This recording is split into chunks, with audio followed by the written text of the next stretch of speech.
We are going to be trying out the other Rare Beauty blush, the matte one, on my dry skin while I give you some weight loss tips. The first and most important tip I feel like is it doesn't matter how much weight you feel like you have to lose.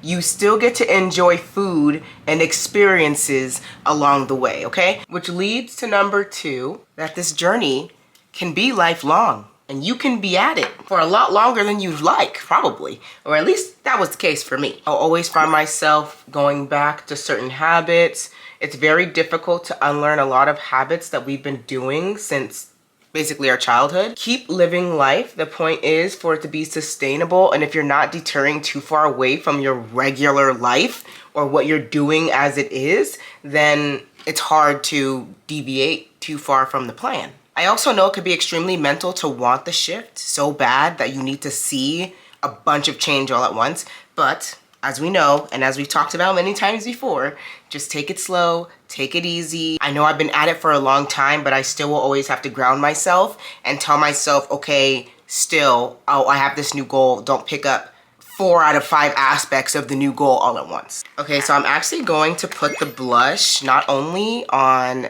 as a blush, but I'm going to put it on the lids as well. So let's go ahead and try it out. Ooh, okay, this shade is a little weird. It's a bit funky. And I figured that this would work no problem because it's matte. When I tried the dewy one, I had to set it immediately with the powder because my lids are also extremely oily. So I knew that there was gonna be trouble there.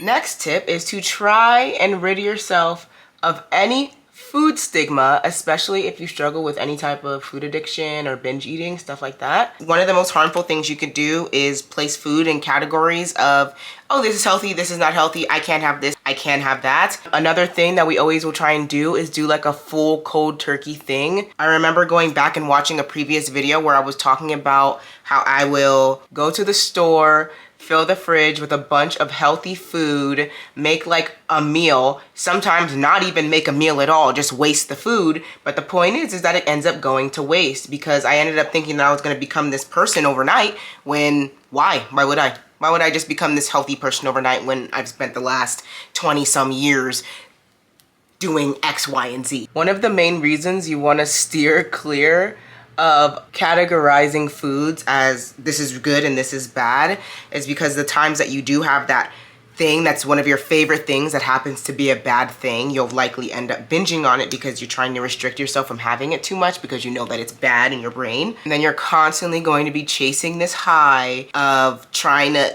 get that satisfaction or that feeling that you would get from eating that food or that specific food. I know it's different for all of us, so. Okay, so I'm gonna do the face now. I'm gonna go in with the Tatcha as the base, and then I'm gonna go in with the Makeup by Mario foundation for the base. This is also included with food stigma, but it could also be body perception. It could be social anxiety, not leaving the house because of how you feel about your physical body. Another mental block is having the I'ma start tomorrow, I'ma start Monday, I'ma start on the 1st syndrome. All of these things are mental blocks that we have to push through because they're what's limiting us from actually seeing the progress and making the progress. And it's usually a lot of very simple and minuscule things that are kind of annoying when you really think about it. For example, like the whole starting Monday thing. In the long run, it doesn't even make sense because you literally can start right now. Like, literally right this second. These are all just mental blocks, just holding you back. I know that journaling does help in truly unimaginable ways. In the moment, it seems like journaling doesn't really do much. It's later on when it actually matters, so you have to actually do it to like really reap the benefits of it. If you haven't been journaling or if you've been slacking on your journaling, I would try and pick that up a bit more. The journal is always gonna see growth that you don't. And then when you go back, you can reflect on it and see, oh, I've actually made a lot of changes. I should be really proud of myself. You can also see, you know, what state of mind that you were in. You can see patterns about yourself. We tell ourselves that we know this stuff or that we'll remember it, but the truth of the matter is that we don't, and we probably won't. So another tip is that you have to celebrate the small wins. You have to celebrate everything, otherwise there is no end. So when are you going to celebrate? I remember I learned about non-scale victories on Reddit. They're just things that aren't related to your the physical number of your weight. Face gains are non-scale victories. Losing pant sizes, non-scale victories. Like measurements and stuff like that are obviously non-scale victories. An improvement in health is a non-scale victory. You have to love this process, and it genuinely is so worth it. It's gonna be difficult, it's gonna be uncomfortable, but you still get to enjoy life, and you still get to do the things that you enjoy while being on the journey, which is a pleasure, which is an honor, which is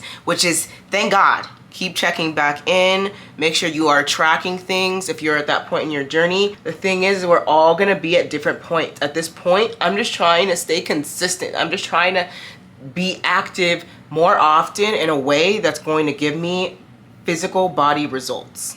Make as many good decisions as you can and don't harp on the bad ones. Let's get into this blush though, right? I don't wear highlighter anymore because I feel like it gives texture to the skin. Oh gosh. That looks incredible though, no? I mean, I like it. I like it a lot. I was a little concerned that it was gonna be weird or like dry down too much on the skin. Okay, Selena. Selena done did it again. You won't regret taking chances or trying new experiences in the future.